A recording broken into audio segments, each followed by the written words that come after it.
Mithila Nepal television सबैको लागि सधैँको लागि। शास्त्रीय संगीत एउटा यस्तो विधा जसले परम आनन्दको अनुभूति गराउँछ। शास्त्रीय संगीतले मानसिक साथसाथै शारीरिक अवस्थाहरूलाई सकारात्मक ऊर्जा प्रदान गर्ने गर्दछ।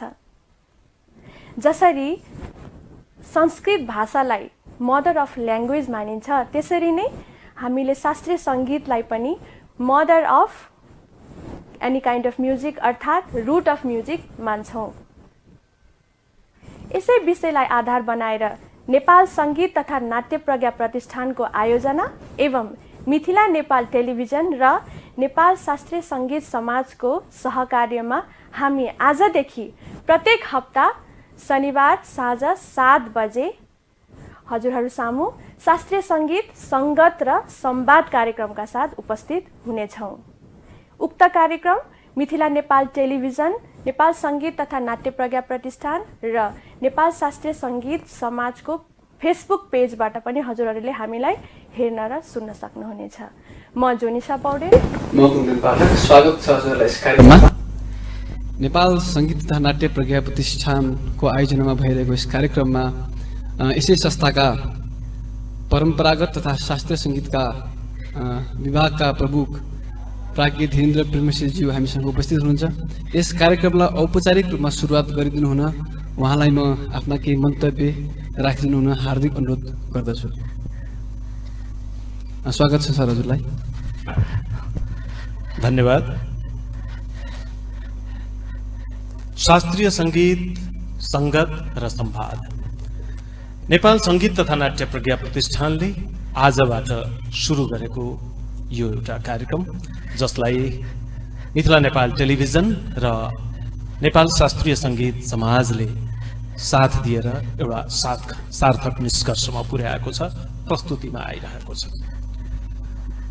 शास्त्रीय संगीतको प्रवाह पछिल्लो समयमा भन्ने हो भने व्यापक छ, विस्तृत छ, तर पनि यसले जुन किसिमले प्रभाव आम जनलाई पार्नु पर्ने हो वा आम जनसम्म पुग्नु पर्ने हो, त्यसमा कतै न कतै बाधा व्यवधान वा रुकावटहरू आइरहेको जस्तो हामीले महसुस गर्दै आएका छौँ। जुन नयाँ पुस्ता वा संगीतसँग अनुराग राख्ने पनि कतिपय व्यक्तिहरू यसको जुन वास्तविक लाभ हो त्यसबाट लाभान्वित हुन नसकिरहेको हामीले महसुस गरेका छौँ। यद्यपि समग्रमा भन्ने हो भने नेपालको सांगीतिक जुन धरातल छ निकै नै उर्वर छ। सरसरी दृष्टि दौडाउने हो भने एकदम हराभरा छ नेपाली सांगीतिक क्षेत्र। तर त्यो यत्रतत्र हरियो देखिँदै पनि अघि भर्खरै उद्घोषकज्यूले चर्चा गर्नुभयो, जसरी संस्कृतलाई चाहिँ नै सबै भाषाको माउ भनिन्छ, त्यसै गरी शास्त्रीय संगीत सबै खाले संगीतको चाहिँ नै मातृ संगीत हो। र यो चिज के हो भने यो जरा हुनासाथ जरा माथि हुन तल हुन्छ, जसलाई मान्छेले वास्ता गर्दैन माटो मुनि हुने भएकोले। तर त्यो जरा भएन भने माथिका हरियालीहरू हुन्छन्, हरियालीहरू ती चाहिँ नै त्यसको अस्तित्व नै हुन सक्दैन, त्यो जरामै टिकेको हुन्छ। त नेपाल संगीत तथा नाट्य प्रज्ञा प्रतिष्ठानले गर्नुपर्ने थुप्रै कामहरू छन्, तर पनि मलाई लाग्छ अपेक्षा अनुसार हामीले काम गर्न सकेका छैनौँ। अब यस्तो अवस्थामा के गर्ने? व्यापक रूपमा कार्यक्रमहरू गर्न नसके तापनि जुन चाहिँ समग्र संगीतको रुट हो, जरा हो, त्यसलाई सिंचन गर्ने, त्यसलाई बलियो पार्ने, ताकि त्यसमाथि जस्तो सुकै वृक्ष पनि, जतिसुकै अग्लो, जतिसुकै फैलावट भएको वृक्ष झाँगिन सकोस्, यो चाहिँ हाम्रो अभिप्राय हो। र यस अभिप्रायलाई एउटा नियमितता दिनका लागि शास्त्रीय संगीत क्षेत्रका मूर्धन्य व्यक्तित्वहरूसँग कुराकानी र उहाँहरूको प्रस्तुतिको एउटा श्रृङ्खला सुरु गरिएको छ, जसले गर्दा उहाँहरूको सङ्घर्ष, उहाँहरूको सिद्धान्त, उहाँहरूको चिन्तन, उहाँहरूको प्रस्तुति र यसले पार्न सक्ने प्रभाव आम जनलाई यसबाट कसरी जोड्न सकिन्छ, युवाहरूमा कसरी यसको प्रभाव पुर्याउन सकिन्छ भन्ने दिशामा एउटा यो सकारात्मक हुन सक्ला भन्ने र यो टेलिभिजनहरू पछिल्लो समयमा निकै व्यापक भइसक्दा पनि शास्त्रीय संगीत जस्तो मैले भनिहालेँ जरा हो, संगीतको संस्कार हो, जीवनको एउटा विशिष्ट आधार हो, यो चिजलाई चाहिँ नि खासै वास्ता गरेको वा ठाउँ दिएको जस्तो देखिरहेको छैन। अनि यस्तोमा हामीले अँध्यारोमा जुनकिरी जस्तै भए तापनि एउटा नियमितताको सञ्चार गरौँ, यसलाई अगाडि बढाउँ भन्ने हिसाबले यो शास्त्रीय संगीत संगत र संवाद कार्यक्रम अगाडि बढाइरहेका छौँ र यसमा सञ्चालनको अभिभारा बोक्नुभएका छ दुईजना युवा शास्त्रीय संगीतका एकदम साधक पनि विद्यार्थी पनि र जिज्ञासु पनि यस्ता व्यक्तित्व कुन्दन पाठक र जोनिसा पौडेल। उहाँहरूको सुसञ्चालनमा यसले एउटा सार्थक निष्कर्ष प्राप्त गर्नेछ भन्ने मलाई आशा तथा विश्वास छ। सबैभन्दा महत्त्वपूर्ण कुरा नेपाल शास्त्रीय संगीत समाज जसले साँच्चीकै शास्त्रीय संगीतको क्षेत्रमा एउटा छाता संगठनको रूपमा काम गरिरहेको छ, सबैलाई एक सूत्रमा बाँधेको छ, त्यसले यस कार्यक्रमको संयोजनमा महत्त्वपूर्ण भूमिका निर्वाह गरिरहेको छ। यसले गर्दा यो कार्यक्रम थप ओजिलो र प्रभावकारी बन्दै जानेछ भन्ने हामीले विश्वास लिएका छौँ। त्यसैगरी मिथिला नेपाल टेलिभिजन जसले यो कार्यक्रम प्राविधिक रूपले रेकर्ड गर्ने प्रसारण गर्ने जुन दायित्व बोकिदिएको छ, यसका लागि हामी यो मिथिला नेपाल टेलिभिजन प्रति पनि आभारी छौँ।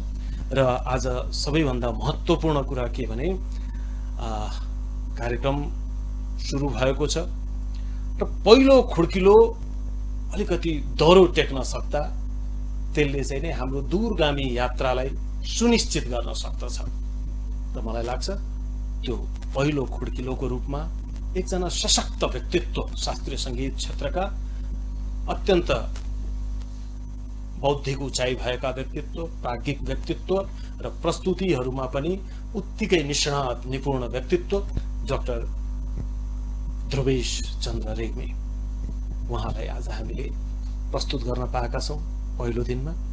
र उहाँको प्रस्तुतिबाट मलाई लाग्छ यो समग्र कार्यक्रमको जग नै बडो दह्रोसँग राखिएला र कार्यक्रम निरन्तर टाढा टाढासम्म जान सक्ला र नेपालमा शास्त्रीय संगीत एकचोटि पुनः आफ्नो पूर्ण फैलावटका साथ उपस्थित हुनेछ भन्ने मलाई विश्वास छ र हामी कार्यक्रमको आनन्द लिनतर्फ जाउँ।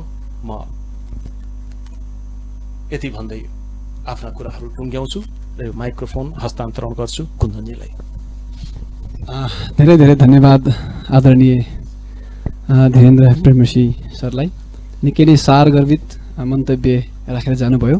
आइरहेको श्री पञ्चमीको अवसर पारेर धीरेन्द्र सरले भनिसक्नु भएको छ, शास्त्रीय संगीत संगत र संवाद यो साप्ताहिक कार्यक्रमको सुरुवात भएको छ र उहाँले भन्नुभए जस्तै यस स्टुडियोमा नेपालका वरिष्ठ सितारवादक प्रोफेसर डाक्टर ध्रुवेश चन्द्र रेग्मीज्यू हामीसँग हुनुहुन्छ।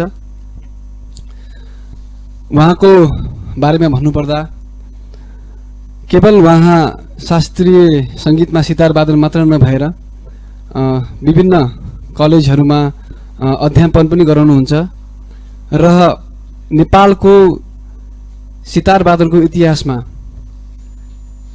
रेग्मी घराना जुन सुरुवात भयो त्यस घरानाको चौथो पिढीको रूपमा उहाँले आफूलाई प्रतिनिधित्व गर्दै आइरहनु भएको छ र उहाँ यस्तो पनि व्यक्तित्व हुनुहुन्छ जसले नेपालमा संगीतमै पहिलोपल्ट पिएचडी गर्नुभयो र हाल त्रिभुवन विश्वविद्यालयमा पिएचडी नै उहाँले अध्यापन गर्दै आउनुभएको छ र केवल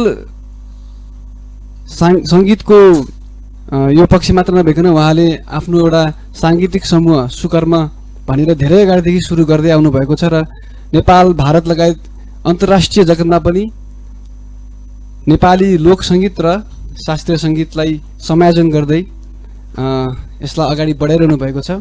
उहाँलाई आज यस स्टुडियोमा हामी स्वागत गर्न पाउँदा धेरै नै खुसी छौँ। स्वागत छ सर हजुरलाई आजको यस कार्यक्रममा। र हामीसँगै उहाँलाई तबलामा सङ्गत गर्न हुन नेपालका सुप्रसिद्ध तबलावादक हुनुहुन्छ मनोज गौतमज्यू, उहाँलाई पनि म स्वागत गर्न चाहन्छु। र उहाँहरू नै सुकर्म समूहमा हुनुहुन्छ र उहाँको अरू पनि टिमहरू हुनुहुन्छ। आज चाहिँ हामी उहाँहरू दुईजनालाई मात्रै सुन्दैछौँ र कार्यक्रममै हामी पहिला उहाँको एउटा विशेष प्रस्तुति सुन्छौँ र फेरि अनि अरू कार्यक्रमलाई अगाडि बढाउँदै लानेछौँ।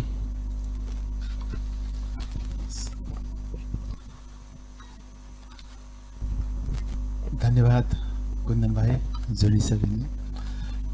सबैभन्दा पहिला त म नेपाल सङ्गीत तथा नाट्य प्रज्ञा प्रतिष्ठानको यो नियमित साप्ताहिक प्रस्तुतिको पहिलो प्रस्तुतिमा यो शास्त्रीय सङ्गीत सङ्गत र संवाद कार्यक्रममा मैले जुन अवसर पाएँ, मलाई निमन्त्रणा गर्नुभयो, त्यसको लागि म उहाँहरूप्रति एकदम हार्दिक कृतज्ञता ज्ञापन गर्दछु। शास्त्रीय सङ्गीतको बारेमा मैले धेरै भनिरहनु पर्दैन, किनकि हाम्रो उत्कर्षज्यू तथा हाम्रो प्राज्ञ धीरेन्द्रज्यूले यस बारेमा प्रश्न पारिसक्नु भएको छ। अब यो कार्यक्रम सङ्गत र संवाद, सङ्गीत बजाउने पनि र केही कुरा पनि राख्ने कार्यक्रम भएको हुँदा म सबैभन्दा पहिला कार्यक्रम एउटा रागबाट सुरु गर्छु। अब आज चाहिँ नि खास गरेर भने अब अघि मैले भने अघि सुकर्मको कुरा निस्क्यो। सुकर्मको जुन हामी प्रस्तुति गर्छौँ त्यसको प्रस्तुति र यो प्रस्तुति केही भिन्नताहरू हुन्छन् र यो कार्यक्रम भनेको एउटा शास्त्रीय सङ्गीतको विशुद्ध परम्परागत जुन हाम्रो परम्परा पद्धति छ त्यसलाई नै अनुसरण गरेर जाने कार्यक्रम भएको हुँदाखेरि आज म एउटा शास्त्रीय सङ्गीतको विद्यार्थीको हैसियतले म यहाँ आफ्नो कार्यक्रम प्रस्तुत गर्छु। त्यो परिप्रेक्ष्यमा सबैभन्दा पहिला यो कार्यक्रम साँझमा भएको हुँदा म राग वाचस्पति भन्ने रागबाट म आफ्नो प्रस्तुति सुरु गर्दछु। र यो के भने अब कार्यक्रम जहिले पनि अब हाम्रो शास्त्रीय सङ्गीतको कार्यक्रम एउटै कार्यक्रम घन्टौँसम्म हुने जुन एउटा छ, अब म त्यसमा पनि त्यति लामो पनि गर्दिनँ, तर यसलाई छोट्याउँदा पनि त्यो छोट्याउँदिनँ। कम्प्लिट यसको अङ्ग जुन हामी अलाप, मस्जिद खानीगत, रजा खानीगत, झाला बजाएर जुन एउटा पुरा अङ्ग देखाएर हामी जुन गर्छौँ, म आज त्यही पद्धतिलाई फलो गरेर बजाउने प्रस्तुत गर्ने प्रयास गर्छु। फेरि पनि यहाँहरू सबैलाई यो पहिलो बन्ने अवसर दिनुभएकोमा म हार्दिक धन्यवाद ज्ञापन गर्दछु। र मलाई साथ दिँदै हुनुहुन्छ युवा तबलावादक एकदम जोसिलो जागरिलो मनोज गौतम। धन्यवाद मनोज। ल म चाहिँ नि पहिला सबैभन्दा पहिला राग वाचस्पति सुरु गर्छु आलापबाट। हस्, धन्यवाद।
निशब्द नै बनाइदिनु भएको छ।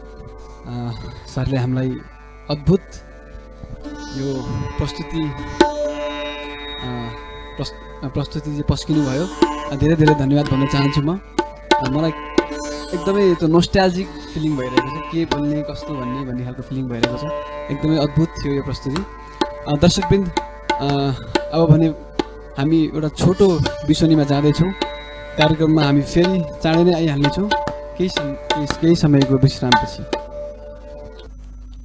यो छोटो विश्रामपछि फेरि पनि स्वागत छ शास्त्रीय सङ्गीत सङ्गत र संवाद कार्यक्रममा। र हामीसँग आज हुनुहुन्छ प्रोफेसर डाक्टर ध्रुवेश चन्द्र रेग्मीज्यू। फेरि पनि उहाँलाई स्वागत गर्न चाहन्छौँ हामी। र हामीले सुरुमै भनेको थियौँ उहाँ रेग्मी घरानाको चौथो पिँढीलाई प्रतिनिधित्व गर्नुहुन्छ। र सरलाई म त्यही विषयमा केही प्रश्न गर्न चाहन्छु। सर, यो घराना विशेष गरी नेपालमा त हामीले भर्खरै सुन्दै आइरहेका छौँ होइन? भारतमा बढी हामी घरानाको कुराहरू सुन्छौँ। रेग्मी घराना भनेर चाहिँ नेपालकै आफ्नै घराना हामी सुन्दैछौँ, पढ्दैछौँ पनि। यसको सुरुवात कसले गर्नुभयो र कसरी भयो, थोरै यसको बारेमा बताइदिनुहोस् न।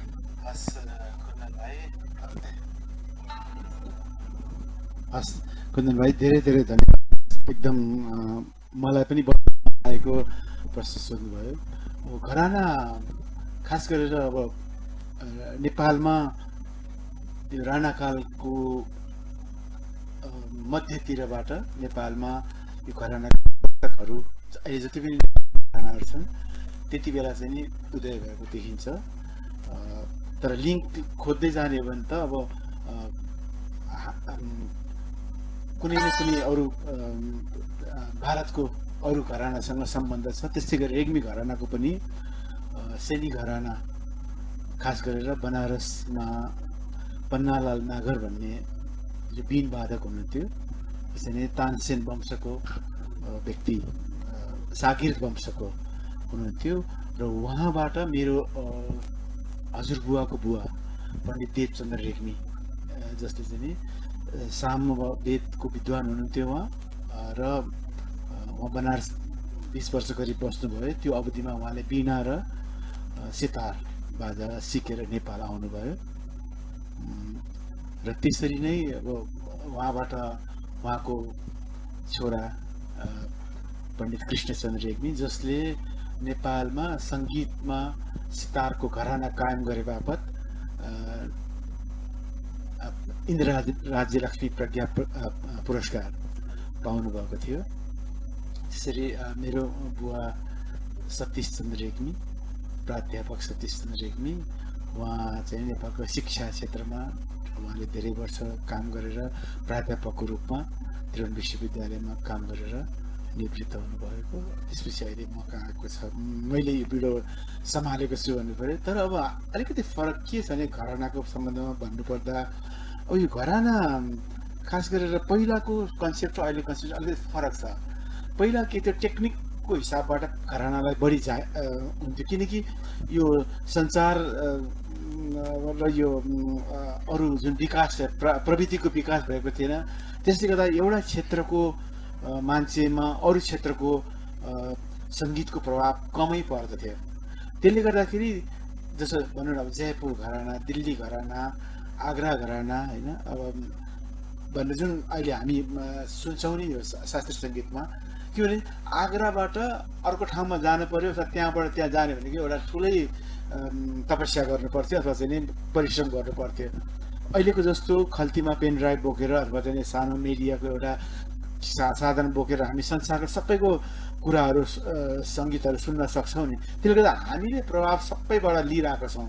त्यसले गर्दाखेरि आज चाहिँ नि यो टेक्निकको हिसाबबाट एउटै घरानामा कोही पनि आबद्ध छैन भन्ने मेरो आफ्नो विचार हो। र म पनि आफू स्वयं म चाहिँ नि एउटा डिसाइपलको हिसाबबाट र सन्तान दर सन्तानको हिसाबबाट म देवचन्द्र रेग्मी घरानाको व्यक्ति हुँ। तर स्टाइलको हिसाबबाट म चाहिँ नि ठ्याक्कै म उहाँहरूले जे गर्नुहुन्थ्यो त्यसलाई फलो म गर्न पनि सक्दिनँ, ममा त्यो क्षमता पनि छैन। तर ममा धेरै अरू पनि प्रभाव परेको हुँदाखेरि मैले बजाउने जुन मेरो वादन शैली हो त्यो चाहिँ देवचन्द्र रेग्मी घराना शैलीको मात्र चाहिँ नि होइन। र त्यसो भनेर मैले फेरि बजाउँदिनँ भने म बजाउँछु, त्यसका मेरा घरानाका चिजहरू पनि म बजाउँछु, तर मिश्रित रूपमा आउँछ। त्यसबाट अरूबाट म चाहिँ नि प्रभावहीन हुन सकेको चाहिँ छैन। हजुर सर, हजुरले यसो भन्दै गर्दा मलाई के सोध्न मन लाग्यो भने त्यसो भए कि घरानाको सान्दर्भिकता अब सकिँदै गएको हो त? अब मैले अघि भने नि प्रविधिको हिसाबबाट, प्रयोगको हिसाबबाट निश्चय पनि सकिएको भन्दा पनि त्यो जुन पहिलाको रूपमा थियो त्यो अहिले चाहिँ त्यो छैन भन्नु पर्यो होइन। अब त्यसो भने एउटा घरानाको मान्छेलाई प्रभावित त सबैको सुन्छ नि। जसो भने एकछिनलाई मानौँ भीमसेन जोशीजीको जुन किराना घरानाको जुन गायकी हो, त्यो गायकी हाम्रो नेपालको गायकले उहाँको पनि सुन्नुहुन्छ। त्यस्तै हाम्रो यो पण्डित जसराज जो अर्को घरानाको हुनुहुन्छ उहाँको पनि सुन्नुहुन्छ। त्यस्तै कुमार गन्धर्वको पनि सुन्नुहुन्छ। भन्दाखेरि सबैको केही न केही राम्रा कुराहरू, राम्रा गुणहरू लिने प्रयास गर्छौँ कि अहिलेको यो जेनेरेसन हामीहरू सबैको त्यो हो होइन। तपाईँहरूले पनि सम्भवतः त्यही नै गर्नुहुन्छ, राम्रो कुराहरू सबैबाट लिने। भन्दाखेरि टेक्निकको हिसाबबाट चाहिँ नि प्रयोग हुन्छ, तर एउटैको मात्रै छ भन्ने चाहिँ नि मलाई चाहिँ लाग्दैन है। आफ्नो विचार हो यो। मलाई चाहिँ नि सम्प्रदायको हिसाबबाट, एउटा परम्पराको हिसाबबाट घरानाको सान्दर्भिकता अहिले पनि छ, तर प्रभावको हिसाबबाट चाहिँ नि सायद पहिलाको जस्तो हुँदैन भन्ने मेरो विचार हो। हजुर, पक्कै पनि मलाई पनि त्यस्तै लाग्छ। अहिलेको समयमा अब अरूको सङ्गीत नसुनिकन पनि हामी बस्न सक्दैनौँ। सबै खालको सङ्गीत सुन्नु पर्दाखेरि, किन सङ्गीत भनेकै श्रुति हो, श्रवण हो, जसले गर्दाखेरि सुन्ने बित्तिकै त्यसको केही न केही प्रभाव त परि नै हाल्छ। हजुर सर, अनि मलाई अर्को के सोध्न मन लागिरहेछ भने घराना भन्ने बित्तिकै हामी केवल भनौँ न सन्तान दर सन्तान मात्र नभइकन शिष्यहरू पनि अरू पनि त्यो घरानामा आबद्ध भएका हुन्छन्। तर हजुरको परिवारमा चाहिँ क्रमशः रूपमा हजुरसम्म आइपुग्दा यो सितार वादन अगाडि बढिरहेको छ होइन। हजुरले चाहिँ कसरी यो सितार वादन सुरु गर्नुभयो होइन? किनभने घरमा त्यो माहौल हुँदाहुँदै पनि एउटा व्यक्तिलाई त्यो गर्नै पर्ने भन्ने बाध्यता त हुँदैन होइन। सो कसरी यो सुरुवात गर्नुभयो त? हस्, धन्यवाद। अब म अलिकति त्यो घरानासँग जोड्छु। पहिला देवचन्द्र रेग्मी घरानाको शिष्य परम्परा दुइटै छ। देवचन्द्र रेग्मी घराना नेपालमा आजको दिनमा सितार बजाउने व्यक्तिको ब्याकग्राउन्ड, पृष्ठभूमि खोतल्ने हो भने त्यो गएर देवचन्द्र रेग्मी घरानामै ठोकिन्छ। एकाध कोही नहुनु होला, तर अहिले हामी जति पनि तपाईँहरू सितार बजाउने मान्छेहरू, हाम्रा अग्रज कलाकारहरू, हाम्रा कक्षी सहकर्मीहरू हुनुहुन्छ, उहाँहरू सबै देवचन्द्र रेग्मी घरानासँग जोडिनुहुन्छ। कसरी भन्दाखेरि देवचन्द्र रेग्मीको शिष्य कृष्णचन्द्र रेग्मी र पूर्णचन्द्र रेग्मी दुईटा छोरा, उहाँहरूको चेला भनेको गणेश भण्डारीजी, त्यसपछि लक्ष्मीनारायण डङ्गोलजी अनि सतीश चन्द्र रेग्मी मेरो बुवा होइन। तीनजना मुख्य। त्यसपछि गएर अर्को आशा गोपाल गुरुबाचार्य जो नारायण गोपालजी, मनोहर गोपालजीहरूको बुवा। अब अहिले नेपालमा हेऱ्यो भनेदेखि जम्मै सितार बजाउनेहरूको गुरु उहाँहरू चारजना नै देखिन्छ। त्यो हिसाबबाट चाहिँ यो शिष्य परम्परामा पनि गएको छ, एउटा त्यो हो। अनि अब अर्को मैले के थियो अर्को मैले हजुरको चाहिँ भनौँ न बाल्यकालदेखिबाट हजुरले अब यो अघि भने नि जहिले पनि के हुँदो रहेछ भने एउटा हिन्दीमा उखान छ नि, घर की मुर्गी दाल बराबर। भन्दाखेरि मैले बचपनमा चाहिँ नि मैले खासै सिरियस भएर सङ्गीत सिकेको होइन, किन घरमा थियो समय आउने बजाउने बजिरहन्थ्यो सितार, सङ्गीतको माहौल, बुवा हजुरबुवा। त्यसले गर्दाखेरि मैले एकदम यसलाई सिरियस सुरुआत चाहिँ सिरियस रूपमा गरेको होइन, एउटा जिस्किँदै खेल्दै गरेको। तर र अर्को कुरा यो के भन्छ, नेपालमा अहिलेसम्म पनि अब अहिले बिस्तारै सुरु भएको छ। केही समय अगाडिसम्म म्युजिकलाई एजुकेसनको रूपमा एक्सेप्ट गर्ने परिपाटी छैन हाम्रो समाजमा। सङ्गीतमा लाग्ने मान्छे भनेको केही काम नपाएर अनि सङ्गीतमा लाग्यो भन्ने किसिमको अहिले पनि भ्रम छ। र सङ्गीत भने पनि पढ्ने लेख्ने चिज हो र भन्ने मान्छेको दिमागमा छ। सो कल्ड विद्वानहरू जो आफूलाई विद्वान भन्छन् अरू विषयका विद्वानहरू उनीहरूले पनि बुझ्दाखेरि कि यति बजाउने यति यस्तो गाउने भने त्यो मतलब अलिकति यही दृष्टिकोण उपेक्षा गरेर बोल्ने परम्परा छ। अनि त्यो परम्पराले गर्दाखेरि अलिकति मान्छेमा त्यस्तै वातावरण त्यस्तै भएको हुनाले कि म्युजिकको साथसाथै एजुकेसन पनि अरू विषयमा लिने परम्परा थियो। म आफ्नै घरानाको भए तापनि मैले पनि सङ्गीतलाई मात्रै गर्छु भन्ने आँट गर्न सकेको थिएन र मैले म चाहिँ नि कानुनमा स्नातक मैले ल पढेँ होइन।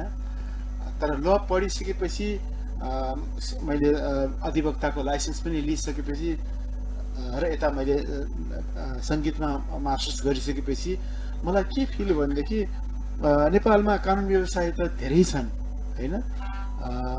डेफिनेटली आर्थिक रूपमा केही न केही यो क्षेत्रभन्दा बढी आकर्षक होला, धेरै धन कमाउन सकिएला।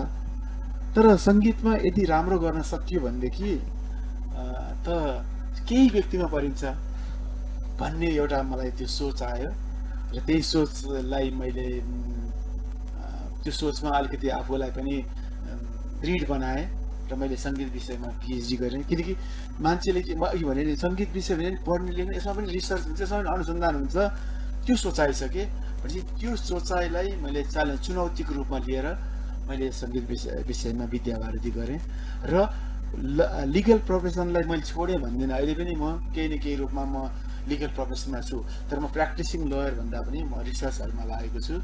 तर मैले चाहिँ कानुन पेसालाई हबी बनाएर म्युजिकलाई मेरो एउटा व्यवसाय बनाएँ मैले। त्यसरी मेरो केरियर चाहिँ सुरु भएको हो। हजुर सर, अब कार्यक्रमको नाममै सङ्गत र संवाद रहेको हुँदा अब फेरि पनि हामी हजुरको यो रेग्मी घरानाको केही विशेष कम्पोजिसन हामी सुन्न चाहन्छौँ। थोरै कृपया।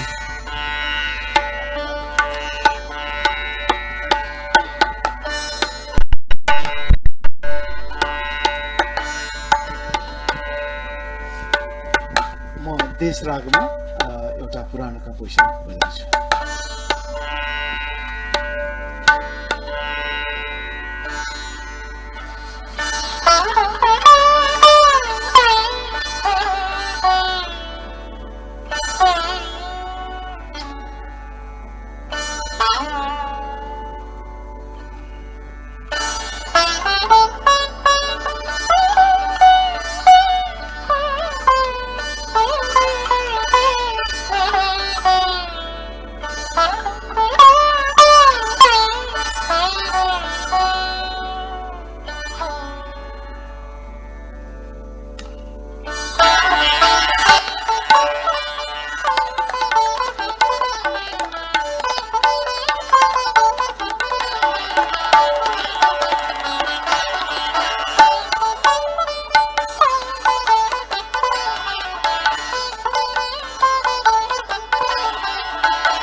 अत्यन्तै सुमधुर।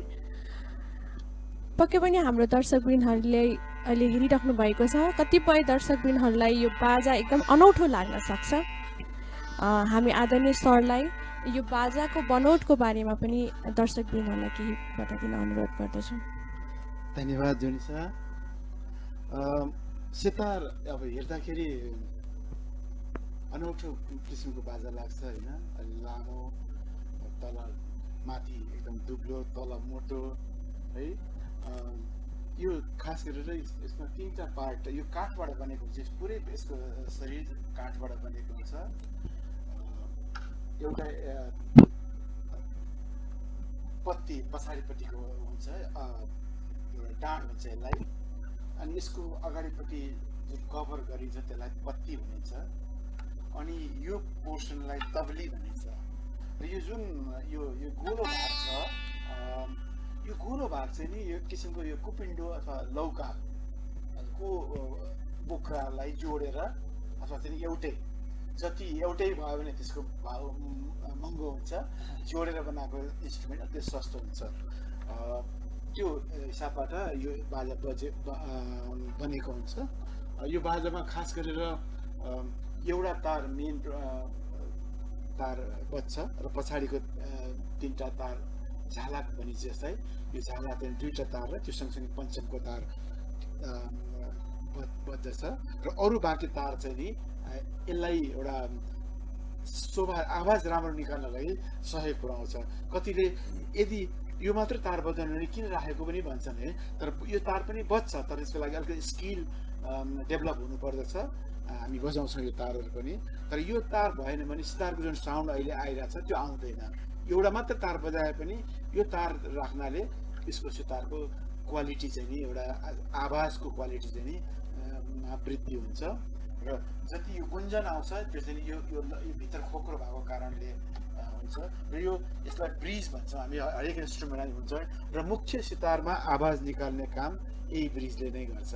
यो ब्रिज त्यसले हामी जुहारी खोल्ने भन्छौँ भनेको यो ब्रिजलाई मर्मत गर्ने हो, यसको आधारमा साउन्डहरू प्रड्युस हुन्छ। मोटामोटी यसको बारेमा यही नै हो। हजुर सर, सितार वादन अहिले मैले बुझेसम्म चाहिँ नेपालमा जति जुन हिसाबले चाहिँ होइन एउटा नयाँ पुस्ताहरू आकर्षण हुनुपर्ने हो अझै कम भइरहेको जस्तो देखिरहेको छ अहिलेको अवस्थामा होइन। हजुर पछिका पिँढीहरूले पनि यसलाई अगाडि बढाउनु पर्छ भन्ने मलाई लाग्छ। त्यसरी म हजुरको पनि सुपुत्र हुनुहुन्छ र लगायत अरू शिष्यहरू पनि हुनुहुन्छ। के लाग्छ हजुरलाई, उहाँहरूले कतिको यस वादनलाई अगाडि बढाउनुहुन्छ र अथवा यसलाई जगेर्ना गर्न अब हामीले के कस्तो पहल कदमीहरू लिनु आवश्यक छ? एकदम सान्दर्भिक राम्रो प्रश्न हो। यो प्रश्न सोधेको मलाई जहिले पनि लाज लाग्छ, किनकि वास्तवमा हामी एकदम दयनीय अवस्थामा छौँ अहिलेको आजको दिन। आजभन्दा 50 वर्ष अगाडि हेर्ने हो भने सितार बजाउने व्यक्तिको सङ्ख्या एकदमै धेरै थियो, तर आज एकदम कम हुँदै गएको छ। त्यसको 2टा कारण छ। एउटा, यो बाजा आफैमा एउटा महँगो बाजा छ र यो बाजा सिक्नको लागि अलिकति धैर्यता चाहिन्छ। अहिलेको जमाना के छ भने यो फास्ट फुडको जमाना, हरेक चिज फास्ट गर्ने, 3 महिना गिटार बजाउने अनि गाना रेकर्डिङ गर्ने, युट्युबमा हाल्ने, यो त्यो यसमा हुँदैन। यसमा अलिकति साधना बढी चाहिन्छ, समय बढी दिनुपर्छ। त्यसले गर्दाखेरि अलिकति कम भएको छ। अर्को कुरो, हामी कसैले पनि कुनै कुरा सिकेपछि के गर्ने भन्ने एउटा भविष्यको सोच राख्नुपर्ने हुन्छ। जहाँ जीविकोपार्जन त्यो क्षेत्रबाट हुँदैन भन्ने जस्तो लाग्छ त्यहाँबाट मान्छे पलायन हुन्छ, भाग्छ। भनेपछि अहिले हाम्रो त्यही अवस्था छ। हिजोको दिनमा धेरै स्कुलहरूमा सितार विषय राखिएको थियो, त्यहाँ टिचरको आवश्यकता हुन्थ्यो।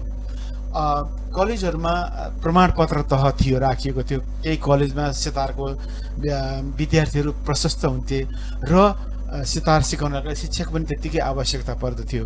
र धेरै रेकर्डिङहरूमा आजकल सितार प्रयोग हुन छोड्यो लगभग, हुन त सायद नभएर पनि नगरिएको होला। तर यी सबै कारणले गर्दा के गर्दा मान्छेले आफ्नो भविष्य लाइभलीहुडको चिन्ताले गर्दाखेरि हातपति मान्छे यो सिक्न आएनन्। त्यसले हामीले अब यो भनौँ न बिस्तारै यो बाजालाई संरक्षण गर्ने हो भने सिकाउने ठाउँहरू चाहिँ नि हामीले अभिवृद्धि गर्नुपर्दछ। छन् नयाँ नयाँ भाइ बहिनीहरू आइरहेका छन्, गरिरहेका छन्। तर अब के भने मैले भने नि हरेक कुराको एउटा जीविकोपार्जनमा चाहिँ नि हामी जब प्रश्न उठ्छ, त्यो चिन्ता हुन्छ मानिसले, त्योभन्दा पहिला अर्थको सोच्छ। अनि यो विषय पछाडि पर्नुको कारण चाहिँ त्यही हो। तर त्यो भनेर हामी चुप लाएर बस्नु हुँदैन, हामीले केही न केही चाहिँ नि गर्नुपर्छ। खास गरेर हामी युनिभर्सिटी विश्वविद्यालयमा काम गर्छौँ, हामी शिक्षा क्षेत्रमा छौँ, हामीले यो कुरालाई चाहिँ अलिकति गम्भीरतापूर्वक ती निकायहरूमा राखेर यो विषयलाई कसरी उत्थान गर्ने भन्ने सम्बन्धमा सोचाइ चाहिँ राख्नु नै पर्छ। हजुर सर, हजुर पक्कै पनि सर। अब भने हामी फेरि पनि अर्को एउटा प्रस्तुति श्रवण गर्न चाहन्छौँ, कृपया सर।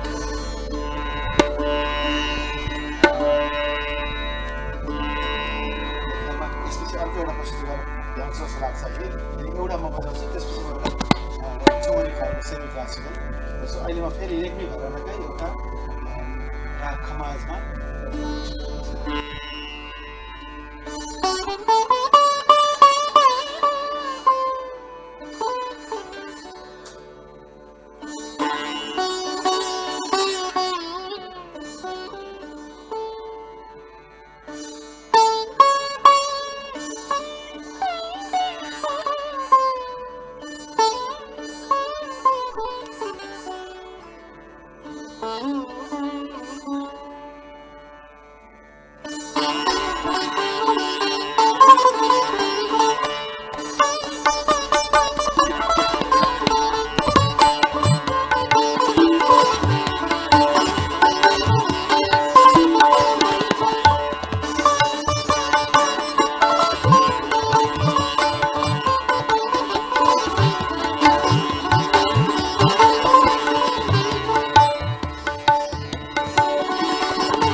निकै नै आनन्ददायक प्रस्तुति फेरि पनि श्रवण गऱ्यौँ हामीले।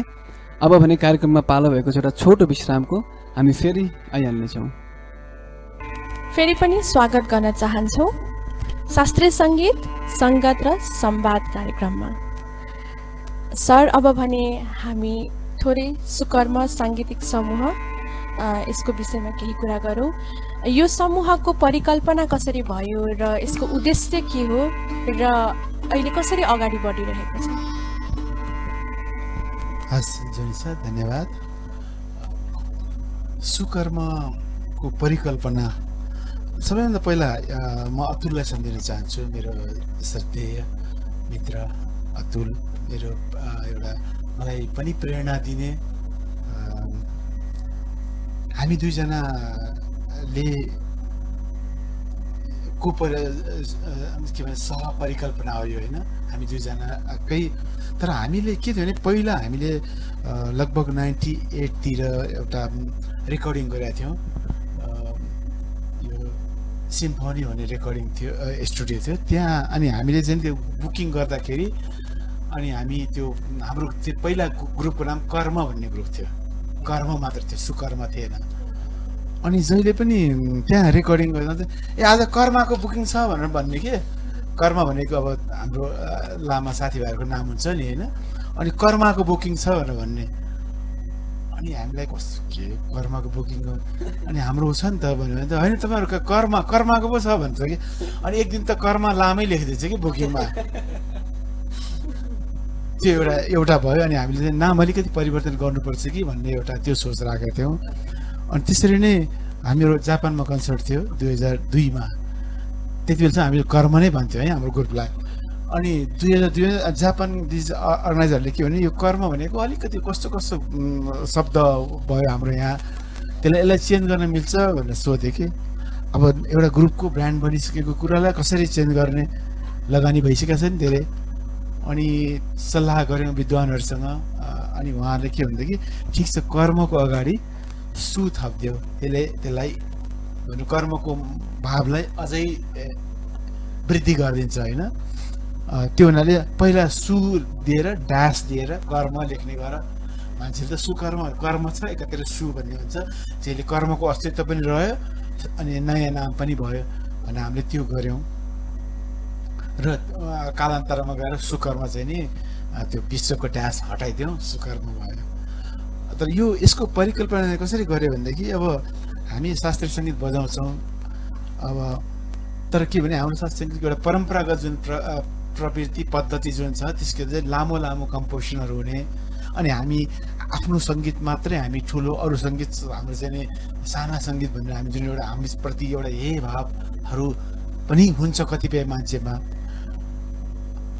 त्यो भावना नहोस् भन्ने हिसाबबाट हामीले नेपालको सांस्कृतिक धरोहरको रूपमा रहेका लोक सङ्गीत र शास्त्रीय सङ्गीत जति पनि सङ्गीत निस्केका छन् यो दुईटाको सम्मिश्रणबाटै बनेका छन् भनेपछि त्यो दुईटालाई नै रिप्रेजेन्ट गर्ने गरी एउटा नयाँ किसिमको शैली किन नगर्ने त, जसले गर्दाखेरि हामीले चाहिँ युवा पुस्तामा भनेर सङ्गीत शास्त्रीय सङ्गीत भनेर मान्छेले जुन किसिमबाट एउटा कठोर किसिमको सङ्गीत पद्धति हो कि भन्ने जुन भावना छ नि त्यो होइन। यसलाई सरलीकरण पनि गर्न सकिन्छ, किनकि हाम्रा पुर्खाहरूले सङ्गीतको अथवा रागको प्रकृति, रागका भेदहरूमा के छ, शुद्ध राग छ, सङ्कीर्ण राग छ, छायाला राग छ, मिश्र राग छ।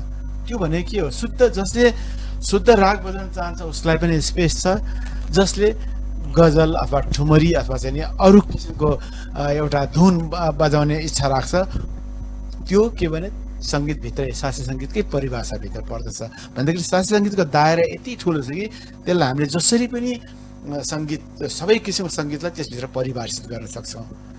त्यो हाम्रो दिमागमा एउटा लाएर एउटा न्यु इयर अथवा चाहिँ यङ्गर जेनेरेसनलाई अट्र्याक्ट गर्ने हिसाबबाट सानो सानो पिस रागमा लोक सङ्गीतलाई मिश्रण गर्यो, लोक सङ्गीतमा रागलाई मिश्रण गर्यो, किनकि एक अर्काका पूरक हुन्, एक अर्काका अस्तित्वलाई वृद्धि गर्ने हो यो दुईटै सङ्गीत भनेपछि त्यो हिसाबबाट हामीले चाहिँ नि एउटै मञ्चमा दुईवटा सङ्गीत, दुवै खालको सङ्गीतलाई मन पराउने मान्छेलाई टार्गेट गरेर यो हाम्रो सुकर्मको परिकल्पना भएको हो। र मैले खासै भन्नुपर्दाखेरि हामीले 98-99बाट जुन थिम सुरु गऱ्यौँ नि 2004सम्म हामी एकदम पिकमा पुगिसकेको थियौँ होइन। 2004-05मा गएर अतुलको एउटा असामयिक देहावसान भयो, त्यसले गर्दाखेरि अलिकति हामीलाई धक्का लाग्यो अनि त्यसपछि हामीले फेरि रिभाइभ गरेर हामीले एउटा भनौँ न राम्रो हाइट पछि हाम्रो प्रमोद र श्यामले जोइन गरे अनि अब उनीहरू पनि फेरि आफ्नो कर्म गर्ने सिलसिलामा विदेश गए र त्यसपछि अहिले मनोज र उमेश पण्डित एउटा मेम्बरको रूपमा काम गरेको छ भने अरू चाहिँ हामीले हाम्रो साथमा अरू अब प्रमोद र श्याम पनि अहिले पनि हामीसँग एफिलिएटेड नै छन्। त्यसै गरी भरत नेपालीजी पनि काम गर्नुहुन्छ अनि अर्को हाम्रोसँग अभिरोध शर्मा भन्ने तबला मतलब हामीले अवस्था हेरेर ठाउँ अनुसार हामीले चाहिँ नि हाम्रो ग्रुपको मेम्बरहरू चाहिँ तय गर्छौँ। यात्रा चाहिँ नि कहिले कसरी चाहिँ यो चाहिँ कहिले माथि पुगिन्छ, कहिले अलिकति तल पुगिन्छ, कहिले स्थिर भइन्छ। अहिले चाहिँ हामी स्थिरको अवस्थामा छौँ। हजुर सर। अब भने हामी कार्यक्रमको अन्तिममा आइपुगेका छौँ। अन्तिममा एउटा पहाडी धुन सुन्ने एकदमै रहर लागिरहेको छ। आदरणीय सरलाई रिक्वेस्ट गर्न चाहन्छु थोरै पहाडी धुन सुनाइदिनु हुन अनुरोध गर्छु। धन्यवाद जोनिसा कुन्दन, यति राम्रो कार्यक्रम सञ्चालन गरेकोमा र यति राम्रो कार्यक्रमको एउटा अवधारणा प्रस्तुत गर्नुभएको ल्याउनु हुने हाम्रो प्राज्ञ धीरेन्द्र प्रेमर्षिजी र यो कार्यक्रमलाई यो मूर्त रूप दिनको लागि नेपाल सङ्गीत तथा नाट्य प्रज्ञा प्रतिष्ठानले जुन एउटा कार्य गरेको छ त्यसको लागि उहाँहरूलाई म धन्यवाद दिन चाहन्छु। त्यस्तै मिथिला नेपाल टेलिभिजन र नेपाल शास्त्रीय सङ्गीत समाजले यो कार्यक्रमलाई सहकार्य गरेर नेपालमा शास्त्रीय सङ्गीतको विकास, संरक्षण र उत्थानमा जुन उहाँहरूले एउटा आफ्नो एउटा योगदान पुर्याउने काम गर्नुभएको छ, उहाँहरूलाई पनि म हृदयदेखि धन्यवाद दिन चाहन्छु। यस्ता कार्यक्रमहरू सबैले आँट गर्न सक्दैनन्, किनकि नेपालमा धेरै टेलिभिजनहरू खुलेका छन्, धेरै एफएम च्यानलहरू खुलेका छन्, तर यस्ता कार्यक्रम चाहिँ नि कमै च्यानलले मात्र गरेका छन्। त्यो कन्टेक्स्टमा मिथिला नेपाल टेलिभिजन अग्रणी रूपमा रहन गयो। त्यसको लागि पनि म उहाँलाई बधाई दिन चाहन्छु, किनकि पैसा कमाउने काम धेरै गर्न सकिन्छ, तर प्रतिष्ठा कमाउने काम चाहिँ नि कमैले गर्न सक्छन्। र यो भनेको पैसा कमाउने भन्दा प्रतिष्ठा कमाउने काम हो। यो प्रतिष्ठा कमाउने काम गर्नुभएकोमा पुनः म नेपाल सङ्गीत तथा नाट्य प्रज्ञा प्रतिष्ठान, मिथिला टेलिभिजन, नेपाल शास्त्रीय सङ्गीत समाज, यो कार्यक्रमका सञ्चालक जोनिसा र कुन्दन लगायत सबैलाई म धन्यवाद दिँदै, मलाई पनि असाध्यै मनपर्छ यो पहाडी त्यो धुन प्रस्तुत गरेर म आजको यो कार्यक्रमबाट बिदा लिन चाहन्छु। मनोज, धेरै धेरै धन्यवाद। र यो कार्यक्रमलाई फेरि पनि म यो कार्यक्रमलाई प्रत्यक्ष अप्रत्यक्ष रूपमा सहयोग पुर्याउनु हुने सम्पूर्ण व्यक्तित्व र मिथिला टेलिभिजनका एकदमै अहिले एक्टिभली लाग्नु भएका मैले बबनजी तथा हाम्रो हिरा थापाजी, त्यस्तै हाम्रो राजाराम पौडेलजी, अनि अर्को हाम्रो सुमनजी, सबैलाई चाहिँ पनि धेरै धेरै धन्यवाद। यहाँहरूले यो कार्यक्रमलाई अगाडि बढाउनमा ठुलो योगदान पुर्याउनु भएको छ। यस्तो योगदान निरन्तर रूपमा यहाँहरूबाट पाइरखियोस्। धन्यवाद।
दर्शकबिन हामी सुन्दै थियौँ आदरणीय प्रोफेसर डाक्टर ध्रुवेश चन्द्र रेग्मी ज्यूलाई निकै नै मनमोहक प्रस्तुति फेरि पनि उहाँले सुनाउनु भयो।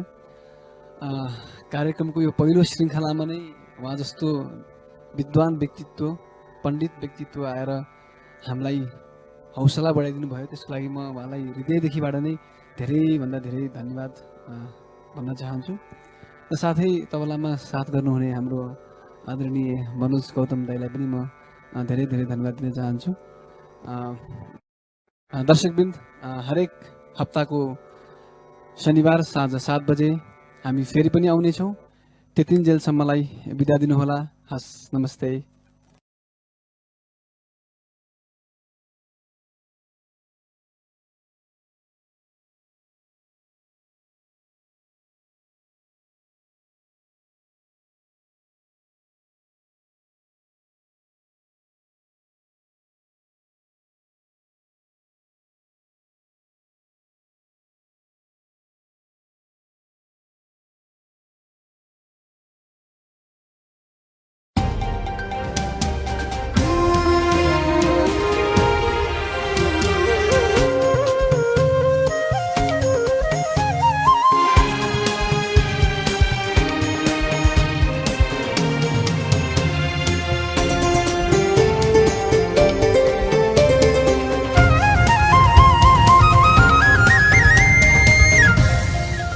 मिथिला नेपाल टेलिभिजन सबैको लागि सधैँको लागि।